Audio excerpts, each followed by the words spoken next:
If nangita kag place asa mo dine if naa ka sa west side sa Cagayan de Oro and medyo trafika nakapadulong sa city proper, na ako i-recommend sa inyo.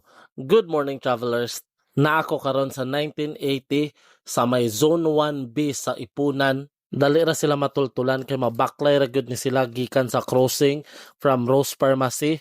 Open na sila everyday 8 a.m. to 10 p.m. and buyag pagi ka ilang parking so dili na mo magproblema.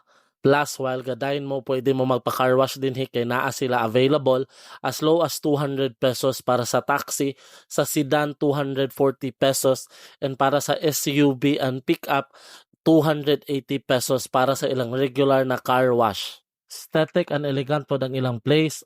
Daghan po sila variety sa ilang mga food available. Perfect place gini siya din if ever magdine mo with your family and friends.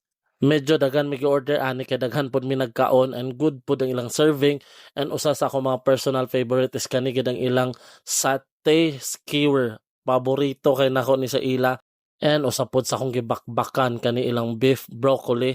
Lamian kay ko sa lasa, must try, and ako po ni recommend sa inyo ang ilang roast beef.